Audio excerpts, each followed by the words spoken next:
जय शिवराय.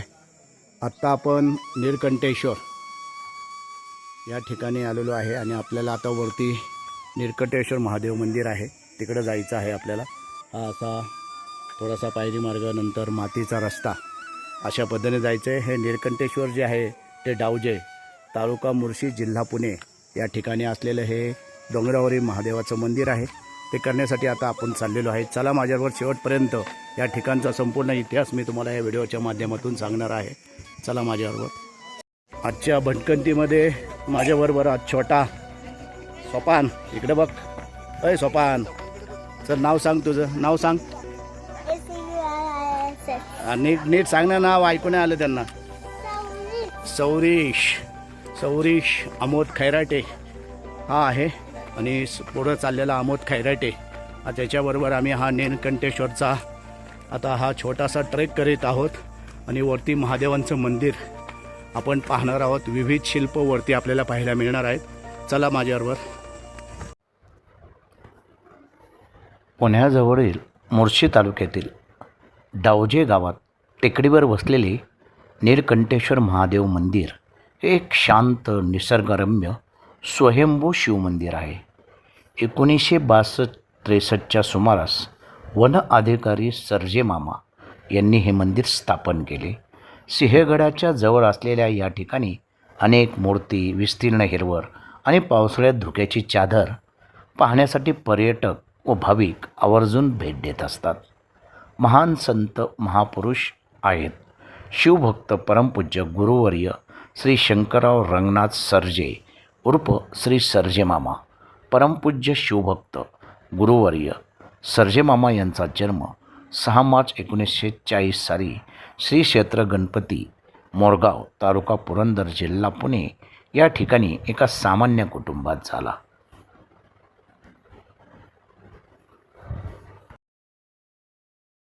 मग अशी मी तुम्हाला दाखवलं होतं त्या तिथं आपलं पार्किंग आहे. तिथं गाडी लावून हा वरसुद्धा रस्ता आहे गाडीचा. फक्त तुमची टू व्हीलर चांगली पाहिजे, चालवणारा व्यवस्थित असेल. हा सुद्धा मार्ग आहे. त्या मार्गाने गाड्यासुद्धा वर ट्रॅक्टर वगैरे जातात वरती. पण आपण आता चालत चाललेलो आहे. 1:30 वाजता आम्ही पदभ्रमण चालू केलेलं आहे या नीलकंठेश्वरला जाण्यासाठी. ऊन थोडंसं तापलेलं आहे, जास्त नाही आहे, पण तो तरी थोडीशी दमछाक होत आहे. हा संपूर्ण मातीचा रस्ता आहे आणि हा सटकतोय. आत्ता बघितला असेल तुम्ही व्हिडिओमध्ये, सटकलो मी.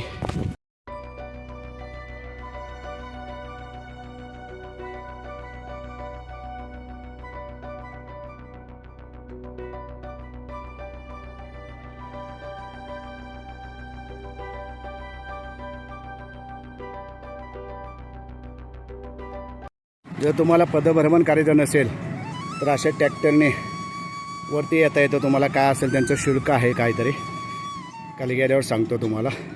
अशा पद्धतीने पण तुम्हाला चालायचं नसेल तर हा मार्गाने तुम्हाला वरती जायचं आहे. थोडंसं राहिलं आता आपल्याला वरती. समोरचं आपल्याला खडकवासल्याचं बॅकवॉटर आहे. आत्ता आपण नीलकंठेश्वरला जे आहे ते डावजे म्हणून गाव आहे, तालुका मुर्शी आणि जिल्हा पुणे. आज 21 फेब्रुवारी 2026 या रोजी हा नीलकंठेश्वरचा छोटासा ट्रेक आम्ही करत आहोत. माझ्याबरोबर अमोद खैराटे व त्याचा चिरंजीव सौरीश खैराटे हे आहेत. आणि आत्ता आम्ही चाललेलो आहे. आता थोडंसं अंतर राहिलेलं आहे.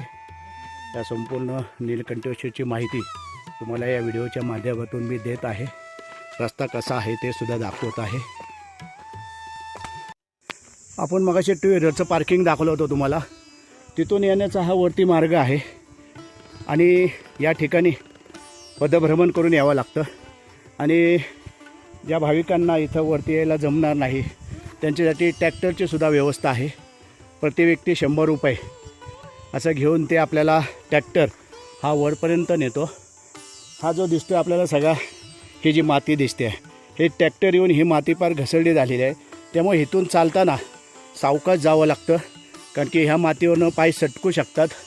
मग अशी एक ठिकाणी मी सुद्धा सटकलो होतो, पण वाचलो, पडलो नाही खाली. पण ही माती घसरली झालेली आहे ट्रॅक्टर ह्या इथं येत असल्यामुळं. टू व्हीलरवरती येत नाही आहेत. टू व्हीलर आपल्याला खाली पार्किंगमध्येच लावावं लागतात. आणि अशा पद्धतीने आता ही जी कमान आहे आता मध्येच महाशिवरात्रीच्यामुळे ही कमान उभारलेली होती. महाशिवरात्री झाली आत्ताच आणि आता आपण थोडंच राहिलेलं आहे. आपल्याला थोडंसं अंतर पार करून आता आपण नीलकंठेश्वर महादेव मंदिरापाशी पोहोचणार आहोत. चला माझ्याबरोबर.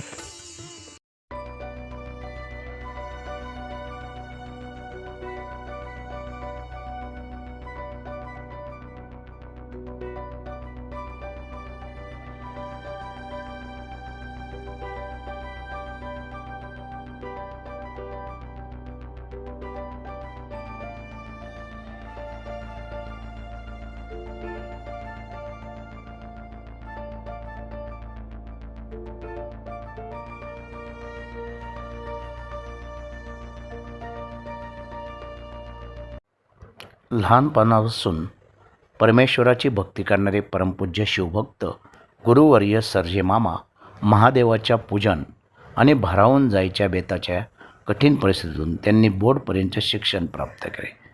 परिस्थितीच्या जाणीवेने मामांनी वनपाराची म्हणजे फॉरेस्ट ऑफिसरची नोकरी मिळवली. सिंहगड वनक्षेत्रात तेथील वनसंरक्षक या हुद्द्यावर वनसंवर्धनाची जबाबदारी त्यांच्यावर होती.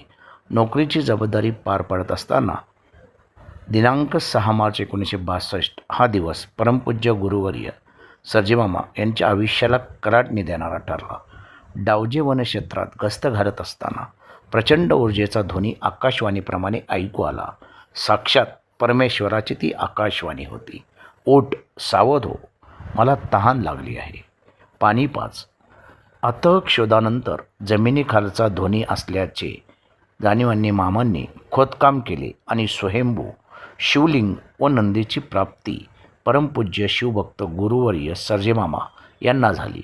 त्यानंतर सर्जेमामांनी आज आपण पाहत असलेल्या या श्री क्षेत्र स्वयंभू नीलकंठेश्वर देवस्थानात परिसराची निर्मिती केली.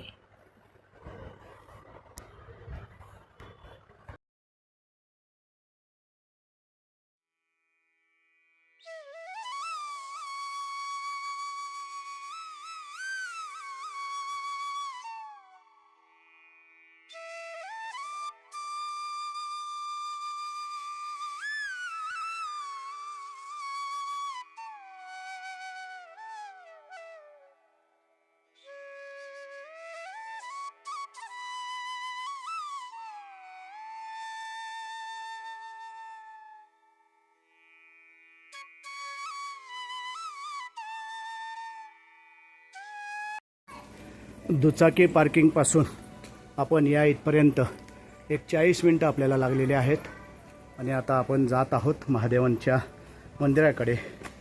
चला, थोडंच ज्या क्षणाची आपण उत्स्फूर्तीने वाट पाहत होतो तो क्षण अगदी समीप आलेला आहे. या इथे आपल्याला आता महादेवांचं मंदिर आपल्याला लागणार आहे. चला आता जाऊया, आपण महादेवांचं दर्शन घेऊया.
या नीलकंठेश्वर परिसरात अनेक मूर्ती आपल्याला या ठिकाणी पाहायला मिळतात.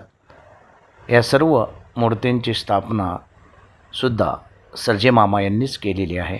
या परिसरात आपल्याला भीम जरासंध युद्ध, 3 मूर्ती, हत्ती व कृष्ण युद्ध, शूर्पणखा नाक कापताना मूर्ती, दुर्योधन भीमयुद्ध, तसेच नीलकंठेश्वर गडावरील गाढव 6 मूर्ती, संत एकनाथ महाराज, शंकरपिंड, विष्णू, भीष्म, बाणशय्येवरती 4 मूर्ती, दत्तावतार, त्राटिका राक्षस, बकासूर युद्ध, 4 मूर्ती, इंद्र दरबार, अमृत वाटप, समुद्रमंथन, बारीशूर युद्ध, महाशंकर 3 मूर्ती, महानंदा, कुक्कुट मर्कट, लक्ष्मीनारायण गरुड मूर्ती, मच्छिंद्रनाथ व नवनाथ जन्म, अशा अनेक मूर्ती या ठिकाणी आपल्याला पाहायला मिळतात. आपण सुद्धा नक्कीच या ठिकाणी भेट द्या.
नीलकंठेश्वरची संपूर्ण सफर आपली पूर्ण झालेली आहे आणि आता ज्या ठिकाणी आम्ही दुचाकी आमची पार्क केली होती तिथं आलेलो आहे वाहनस्थळावर आणि आता इथून पुढं आम्ही परतीच्या प्रवासाला लागणार आहोत. या व्हिडिओमध्ये मी सगळी इथली माहिती तुम्हाला दिलेली आहे. व्हिडिओ कसा वाटला काय नक्कीच कमेंटमध्ये सांगा. चला आता नवीन भटकेसाठी पुन्हा भेटूया आपण. जय हिंद, जय महाराष्ट्र, जय शिवराय.